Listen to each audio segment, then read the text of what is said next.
another that happened in February. Just so coincidentally, one of Young Thug associates that's named in the indictment came in February. He said he had money on his head.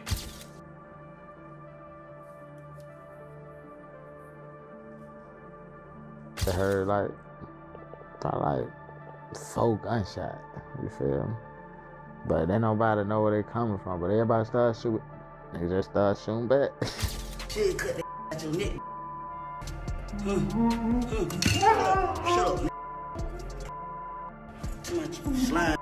The beef between Atlanta's YFN and YSL crews is no small matter. It's been going strong for nearly a decade now, tracing back to a tragic event in 2015 when Donovan Big Nut Thomas, a close associate of YFN, was offed in a drive-by shooting. The search is on for the person who shot 3 people, including a 14-year-old. 1 man died. Neighbors in Atlanta's Castleberry Hill neighborhood heard the gunfire around 7:30 Saturday night. Since then, this rivalry has escalated way beyond just street tension. It's been linked to almost 50 deaths and has led to high-profile indictments for both Young Thug and YFN Lucci. And make no mistake, this feud knows no limits, spilling over into places you'd think might be neutral ground, like prison. Take YFN Lucci, for instance. He's one of Young Thug's biggest rivals, and even behind bars, he's not been spared from the violence. Reports surfaced that Lucci was in prison, allegedly due to his connection to this feud. But that wasn't even the first time he's been targeted. Before he was arrested, his house was shot up twice. His mother was actually hit in the foot during one of these incidents. When my house got shot up, I was out of town though, man. I get a call, my mom don't say the house got shot. They ain't even pull up in front of the house. They pull up like right here. His car also took multiple bullet hits. The YSL side hasn't been untouched either, with members facing their own brutal retaliations. One extreme example of this hostility leaked online recently. Footage emerged showing an inmate believed to be tied to YFN beating up a YSL affiliate in a prison bathroom. It's a hard-to-watch scene. The YSL guy was restrained and had his mouth covered as he was punched repeatedly, screaming out in pain. Shit, cut that at your neck. Shut up. Too much slime. The situation went from violent to horrifying when the YFN member allegedly tried to carve off the YSL tattoo from his victim's body with erasers, recording the whole ordeal on video. So how deadly is this feud? Look, I can't get that shit up off your head. Now, the YSL-YFN beef really centers on Young Thug and YFN Lucci. Thug, who's become one of the most influential figures in hip-hop, is known for his unconventional style, wild outfits, bold fashion choices, and a voice delivery that was totally new to the industry. But as Young Thug was blowing up in the music industry, another Zone 3 rapper, YFN Lucci, was also starting to make a name for himself. Lucci came up in the Summer Hill neighborhood, not far from the Jonesboro South projects where Thug grew up. He went to Southside High School where he played football, but after practice, he was out in the streets trying to make money with his friends. Lucci was part of the Atlanta Blood Gang, or ABG, which is a branch of the Inglewood family bloods from Los Angeles. Lucci, along with his brother and close friends, formed their own clique called YFN, which stands for Young Fly N. And the YFN means what? Young Fly N. Young Fly N. About cash, because they got a BC at the end, so it's Young Fly N. Okay. While Lucci insists that YFN is just a music group and a label, law enforcement sees it differently, viewing it as a powerful Bloods-affiliated set that he allegedly controls. Lucci's journey into rap started with encouragement from his older brother YFNK and their friend Big Nut, a respected figure in Atlanta who had connections in the streets and the music scene. My big brother, his name YFNK, he been rapping since I was like 13. Inspired me, made me want to make music. Now, you had a close friend named Nut. Yeah, that was one of my best friend, big brothers. And he was just like, he just believed in me, like when he used to hear my music. Big Nut believed in Lucci's talent and started helping him network in the industry. He even introduced Lucci to his current manager Fly, who also managed Rich Homie Quan at the time. Lucci's first mixtape, Wish Me Well, included a track called Exactly How It Was, featuring Rich Homie Quan. Back then, Quan and Young Thug were still close because of their affiliation with Rich Gang, so there was no tension yet between YF and YSL. But everything changed in January 2015, when a pivotal event caused a major divide in Atlanta's streets and its rap scene. Big Nut was shot and offed in a drive-by shooting outside a barbershop on McDaniel Street in the Castleberry Hill neighborhood. Nut was standing outside when a car pulled up, and someone opened fire with an automatic weapon. Two others, a man in his 20s and a 14-year-old boy, were also hit in the leg but survived. Police didn't have a clear motive but quickly classified it as gang-related. The search is on for the person who shot 3 people, including a 14-year-old. One man died. Neighbors in Atlanta's Castleberry Hill neighborhood heard the gunfire around 7:30 Saturday night. Big Nut's death was a huge loss, not only for YFN Lucci, but also for the entire Atlanta hip-hop community. Nut was respected all over Atlanta, and his death sent shockwaves through the city. Rumors began to circulate that YSL might have been involved, though no one was ever officially charged. Still, according to Atlanta police, Big Nut's death set off a string of retaliations, leading to as many as 37 violent incidents and at least 4 MDers. The loss of Big Nut didn't just heat up the streets, it also created a massive split in Atlanta's rap scene. Lucci often expressed how much Big Nut meant to him, not only as a key supporter in his career but as a real friend. Losing Big Nut was a major blow, and it drew a clear line between YFN and YSL, forcing Atlanta rappers to pick sides. Artists who had once collaborated with Thug, like Rich Homie Quan and Bloody J, distanced themselves, siding with YFN out of respect for Big Nut's memory. But this rivalry didn't stay limited to the music scene. It quickly spilled into the streets, with both sides feeling the impact. In an interview with Karen Civil, Lucci opened up about how the beef affected his personal life, revealing that his childhood home was targeted multiple times in drive-bys. During one shooting, his mom and her friend were inside and ended up caught in the crossfire. When my house got shot up, I was out of town though, man. I get a call, my mom don't say the house got shot. They ain't even pull up in front of the house. They pull up like right here. He like the house there, he say it happened again. We hop out, we come over here. Jew was in here, my big brother Jew. Juju was in here, my baby mama, and my little girl and my mama and her friend. Both of them got shot though. Lucci didn't specifically say who was behind the shootings, but given the timeline, many speculated that YSL was involved, escalating the already heated tension between the two crews. Soon, Lucci and Thug took their animosity to social media, where things got even more personal. In February 2016, Lucci decided to hit Thug where it hurt by bringing Thug's fiancée, Jerica Carley, into the feud. Lucci went online, implying that he and Jerica had been involved in the past, tweeting out, "I know you miss laying on that sofa with me, girl." He didn't mention her by name, but fans quickly picked up on who he meant. He doubled down with a tweet saying, "I got ya B on a leash," and then, Fly N took a rich ninja, B can't do none but respect him. And Lucci wasn't done. He kept stirring the pot by claiming he had messages that proved he and Jerica had been involved. To build the hype, Lucci tweeted, "He gon' cry when he see these messages," then followed with, "Go follow my Instagram right now, send me 100K followers, and I'm uploading em, let's go."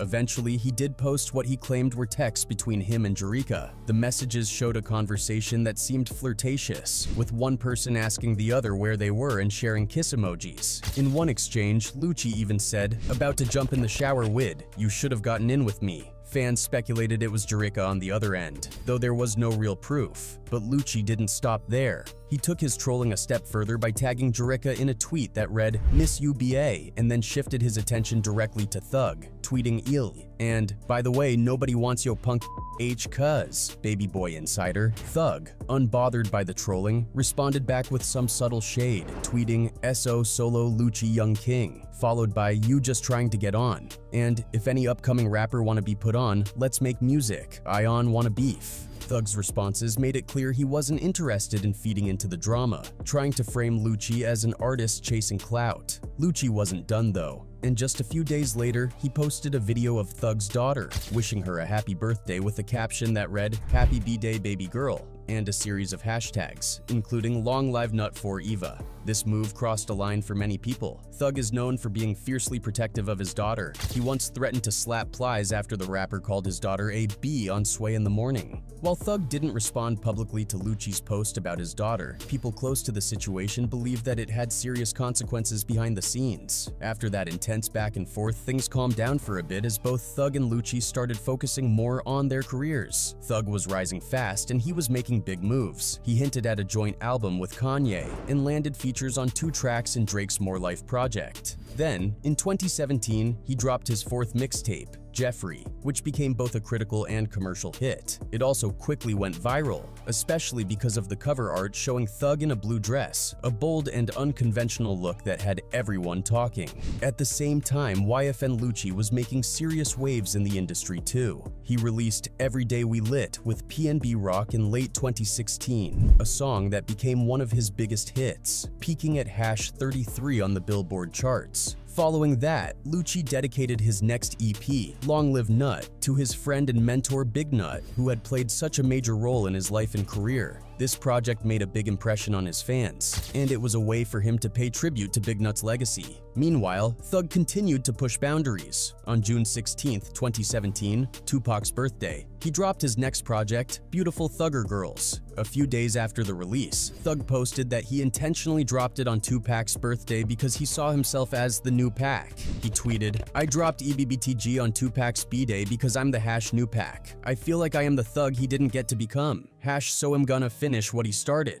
This declaration quickly caught everyone's attention, but not everyone was impressed, especially YFN Lucci, who clapped back by tweeting, "Pac would have never worn a dress along with a clown emoji." This comment was a clear shot at Thug's Jeffrey cover, and it reignited tensions. Thug fired back with a Twitter rant of his own, ending it by saying, "Doing too much could become a deep sleep," hinting that the beef might not stay just online.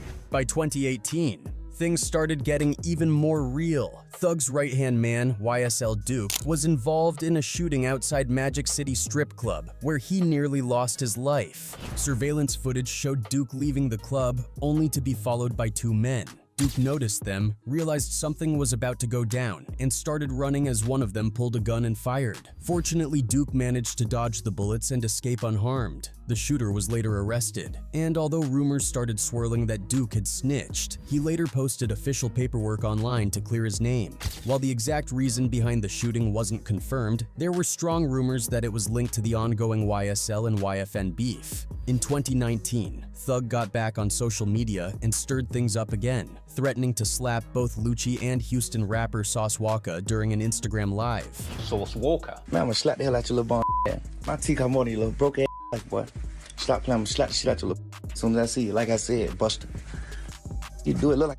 The reason behind the diss wasn't clear, but it was enough to reignite the tension between them. Lucci responded with his own Instagram video, using a slur against Thug and taunting him, saying he wasn't going to slap anybody. He went on to call Thug names, like a punching bag and a H. Y'all stop tagging that, man. Slap nobody. Yeah, man. All that punching bag, banging slap down. Sauce Walka joined in on the trolling, posting a clip of Thug working with a boxing trainer, adding a caption with emojis, including a woman in a dress throwing more shade at Thug's style choices. Thug didn't hold back in his response, telling Lucci again that he would slap him the next time they met in person and adding, "My teeth cost more than your broke life, boy." Man, of course I'm gonna slap that Lucci and I'm gonna slap Sauce. I'm gonna slap the hell out y'all, man. Stop playing with me. Ain't play because they know what time it is. Like, so for y'all. The beef was officially back on, and it was clear that it wasn't just for show on social media. A month later, YFN Lucci's car, a Mercedes G-Wagon, got sprayed with bullets in Atlanta. When police arrived at the scene, they found a victim suffering from 2 gunshot wounds, but it wasn't Lucci himself. The victim, who was hit in the shoulder, told the cops he had been driving when gunshots rang out, hitting the car and injuring him. The G-Wagon was registered under Lucci's mom's name, so police suspected that Lucci was the intended target. Not long after that, things took a disturbing turn when someone vandalized Big Nut's gravestone website by spray painting the word slat on it. Slat is a phrase commonly used by Young Thug and YSL members, and it's a popular blood term. It's unclear if this was done by someone actually associated with YSL or just a random person looking for clout, but the act was seen as a massive sign of disrespect and only escalated the bad blood between the two camps. In 2019, Young Thug finally dropped his debut album So Much Fun, a huge milestone for his career. But of course, he couldn't resist taking a few shots at Lucci along the way. On the track Just How It Is, Thug threw a couple of subliminals. First, he addressed the infamous moment on his Jeffrey mixtape cover where he wore a dress, a choice that sparked all kinds of reactions. He rapped, "Had to wear the dress because I had the stick," which was a clever play on words, suggesting he had a weapon hidden underneath. Thug had actually mentioned this to Adam22 on No Jumper, saying he was carrying an AK under the dress at the time. While the bar wasn't directed specifically at Lucci, it hit home since Lucci was one of the people who publicly mocked Thug's fashion choice. Thug didn't stop there though. Later in the song, he dropped another bar rapping, "Last ninja tried me, almost got popped in Lenox," referencing a past run-in with Lucci at Atlanta's Lenox Mall. Details around what exactly went down aren't too clear, but Lucci didn't take the jab lightly. He quickly responded on his Instagram story, calling Thug's project a cap album and posting slides that said, "Boy almost shied on himself in Lenox," and no cap. Thug didn't hold back and clapped back by tagging Lucci, saying, "If I ain't like what you do for your mother and kids, I would have been off you," throwing in a bunch of crying emojis for extra shade. But that wasn't the last confrontation at Lenox Mall. About a year later, Yak Gotti, a rapper signed under Thug's YSL label, posted a picture of himself standing on the trunk of Lucci's car in the mall parking lot, flipping off the camera. Around that time, another YSL member, Snakeface, posted a video showing off a YFN chain he claimed he snatched from someone on Lucci's team. On Just How It Is, Thug raps, "Ninja stole a chain, but I ain't worried, fool," which fans took as a possible nod to the alleged chain snatching. Lucci didn't address the chain incident, but he had something to say about Yak Gotti standing on his car. He went on Instagram Live to say he'd actually seen Yak at the mall that day and even dapped him up. It wasn't until he left that he found out Yak was out in the parking lot disrespecting his car, which he called a weak move. I just see these in the mall. These niggas ain't nigga dolo. I go outside, folk gotta tell me nigga standing on my car taking pictures. At this point, the beef was getting intense, and it seemed like only a matter of time before it turned violent. But then, Lucci ended up in serious legal trouble. In January 2021, he got arrested and was accused of being the driver in a drive-by shooting that left one man dead and another injured. According to the police, Lucci and 3 other alleged gang members drove through rival territory in December 2020 and opened fire on a group of men. The group fired back, hitting James Adams, who was in the car with Lucci, in the head. Adams was thrown out of the car and left to die on the side of the road. Later that day, another man named Kevin White, believed to be a member of the group Lucci's crew shot at, showed up at a fire station with a gunshot wound to the stomach. He was rushed to the hospital and survived. Although Lucci wasn't accused of pulling the trigger, he was still hit with serious charges, including murder, aggravated assault, participation in criminal street gang activity, and possession of a firearm during the commission of a felony. Things only got worse when a few months later, Lucci was caught up in a RICO case in Georgia that accused several Bloods members of crimes ranging from murder to racketeering. After nearly 3 years in jail, Lucci finally reached a plea deal. As jury selection was starting, he agreed to plead guilty to 1 count under Georgia's Street Gang Terrorism and Prevention Act. In exchange, prosecutors dropped 12 of the 13 charges against him, sparing him from a potential life sentence. Lucci was given a 20-year sentence with 10 to be served in prison and the other 10 on probation. Thanks to the time he's already served since his arrest in 2021, along with the possibility of parole, he could be released sooner than expected. Meanwhile, Young Thug also found himself facing his own RICO case. After spending some time in jail, Thug recently got released. But even with both rappers dealing with heavy legal battles, it doesn't look like this beef is ending anytime soon.